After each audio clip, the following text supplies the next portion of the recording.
Hi guys, welcome to our YouTube channel Glory English Online Classes। आज हम grammar का एक टॉपिक टेंस जो है वो शुरू करने जा रहे हैं और आज का हमारा पहला टेंस है प्रेजेंट सिंपल टेंस। आज हम प्रेजेंट सिंपल टेंस देखेंगे। सबसे पहले अपन ये जान लें कि इस टेंस की पहचान क्या होती है, हमें पता कैसे चलेगा, हिंदी से इंग्लिश में ट्रांसलेशन करते समय हमें कैसे पता चलेगा कि ये प्रेजेंट सिंपल है। तो इसके लिए थोड़ा ध्यान दीजिए। हिंदी के वाक्यों के अंत में जब ता है, ती है, ते है, ता हूं, जब आखिर में शब्द आ जाते हैं तो ये प्रेजेंट सिंपल होता है। तो प्रेजेंट सिंपल की पहचान के बाद अब चलते हैं अपन इसके स्ट्रक्चर पर। यदि प्रेजेंट सिंपल के अफर्मेटिव सेंटेंस का स्ट्रक्चर यदि हमें बनाना हो तो हम किस तरह से बनाएंगे। सबसे पहले हम लिखेंगे सब्जेक्ट, सब्जेक्ट के बाद प्रेजेंट सिंपल के अफर्मेटिव सेंटेंस बनाते समय वर्ब की, मेन वर्ब की फर्स्ट फॉर्म का यूज करते हैं और यहां मैं ब्रैकेट में एस और ईएस भी लिख देता हूं क्योंकि ये एस और ईएस जो है ये ऑप्शनल है। ये कभी इस फर्स्ट फॉर्म के साथ जुड़ते हैं तो कभी ये नहीं जुड़ते हैं। अब हमें यही ध्यान देना है कि ये कब जुड़ते हैं और कब ये नहीं जुड़ते हैं। तो इसके लिए सिंपल सी बात है कि जब भी हमारा सब्जेक्ट थर्ड पर्सन सिंगुलर होगा, यानी कि ही होगा, शी होगा, इट होगा, किसी का नाम होगा या कोई भी सिंगुलर नाउन होगी तो हम फर्स्ट फॉर्म में एस और ईएस जोड़ेंगे। इनके अलावा कोई प्लूरल नाउन है, फर्स्ट पर्सन आई वी है, सेकंड पर्सन यू है या थर्ड पर्सन दे है, इस तरह के अगर हमारे सब्जेक्ट हैं तो हम प्रेजेंट सिंपल टेंस के अफर्मेटिव सेंटेंस में केवल वर्ब की फर्स्ट फॉर्म का यूज करते हैं। इसके बाद हम जोड़ते हैं हमारा ऑब्जेक्ट यानी कि कर्म, और कर्म के बाद में शेष बची हुई चीजें जो आपके एडवर्ब वगैरह हैं वो लास्ट में आप जोड़ देंगे। तो अभी स्ट्रक्चर क्या है प्रेजेंट सिंपल के अफर्मेटिव सेंटेंस बनाने का। सबसे पहले सब्जेक्ट, सब्जेक्ट के बाद में वर्ब की फर्स्ट, और उस फर्स्ट फॉर्म में हमें जोड़ना है एस या ईएस। कब? जब हमारा ये सब्जेक्ट थर्ड पर्सन सिंगुलर होगा। तो अगर ये थर्ड पर्सन सिंगुलर नहीं है तो हम एस और ईएस को भी नहीं जोड़ेंगे, ऑब्जेक्ट और अदर। अब हम एक दो एग्जाम्पल देख लेते हैं।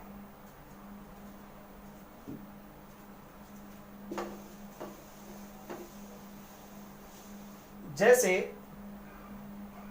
मैंने एक सेंटेंस लिखा, हम फुटबॉल खेलते हैं। हम फुटबॉल खेलते हैं। तो सबसे पहले प्रेजेंट सिंपल के सेंटेंस बनाने के लिए हमें कौन चाहिए? सब्जेक्ट। और यहां हमारा सब्जेक्ट कौन है? हम को हम इंग्लिश में कैसे लिखेंगे? वी। फिर दूसरे नंबर पर अब हमें क्या चाहिए? वर्ब।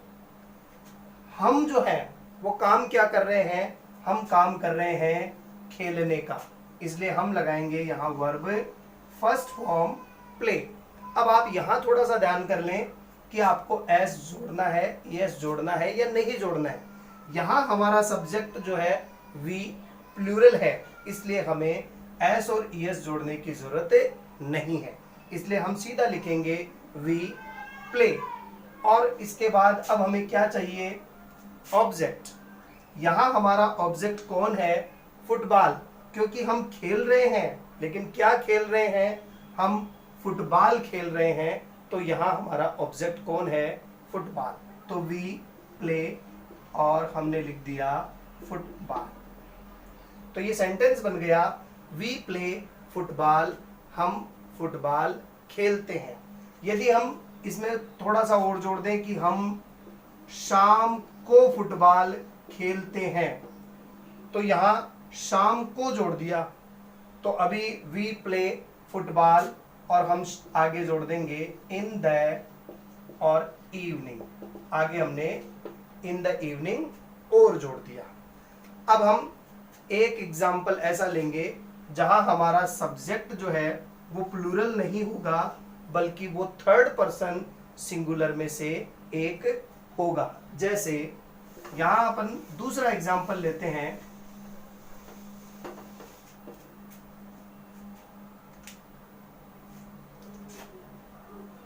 वह खाना बनाती और है। अब यहां भी आप देख रहे हैं पहचान है जो लास्ट में ती है आ रही है, यानी सेंटेंस तो प्रेजेंट सिंपल का ही है। अब इसमें तरीका वही है, प्रेजेंट सिंपल है, सेंटेंस पॉजिटिव है, अफर्मेटिव है। तो हम सबसे पहले सब्जेक्ट यहां पर लिख रहे हैं वह, और लास्ट में है ती है। इसका मतलब ये कोई ना कोई लड़की है, कोई ना कोई औरत है। तो इसके लिए हमने सब्जेक्ट लिखा she. She third person singular होता है, जैसा कि मैं आपको ऑलरेडी बता चुका हूं। शी, अब हमें लेनी है वर्ब की फर्स्ट फॉर्म। तो यहां बनाना, खाना पकाना या खाना बनाने को इंग्लिश में कहते हैं कुक, शी कुक। लेकिन यहां सब्जेक्ट थर्ड पर्सन सिंगुलर है, इसलिए हम कुक में क्या जोड़ देंगे, एस। शी कुक्स, क्या पकाती है, खाना, और यहां पर हमने जोड़ दिया फूड। शी कुक्स फूड, वह खाना बनाती है। तो अब आपके बात समझ में आ गई होगी कि यदि सब्जेक्ट थर्ड पर्सन सिंगुलर है, ही, शी, इट, किसी का नाम या कोई भी सिंगुलर नाउन है, तो हम फर्स्ट फॉर्म में एस या ईएस जोड़ेंगे। और यदि हमारा सब्जेक्ट प्लूरल है तो हम केवल और केवल फर्स्ट फॉर्म का ही यूज करेंगे। अब अपन चलते हैं नेगेटिव सेंटेंस की बात करते हैं। अगर हमें इसका नेगेटिव बनाना हो कि वह खाना नहीं बनाती है, अब हमें इसका नेगेटिव सेंटेंस बनाना हो कि वह खाना नहीं बनाती है, तो हम कैसे बनाएंगे, शी। अब नेगेटिव सेंटेंस बनाने के लिए प्रेजेंट सिंपल टेंस में हेल्पिंग वर्ब है आपकी डू और डज, और नेगेटिव बनाने के लिए इसमें आपको जोड़ना पड़ता है नॉट, यानी डू नॉट और डज नॉट। अब आपको यहां थोड़ी सी बात याद रखनी पड़ेगी कि सिंगुलर सब्जेक्ट के साथ आपको जोड़ना है डज, और प्लूरल सब्जेक्ट के साथ आपको जोड़ना है डू। तो यहां सब्जेक्ट हमारा सिंगुलर है, इसलिए हम क्या जोड़ेंगे, हम जोड़ेंगे does not. She does not, और डज नॉट के बाद हम जोड़ेंगे वर्ब की फर्स्ट फॉर्म हमारी कुक। अब आप देख रहे होंगे कि अभी हमने लिखा था शी कुक्स, और अभी हम लिख रहे हैं शी डज नॉट कुक। तो यहां पर एक बात मैं आपको बताऊं कि डज नॉट जो होता है, इसके साथ केवल और केवल रूट फॉर्म यानी वर्ब की फर्स्ट फॉर्म का ही यूज होता है। We do not use s और ईएस विद डज नॉट। तो शी डज नॉट, और उसके बाद हम रूट वर्ब लगाएंगे कुक।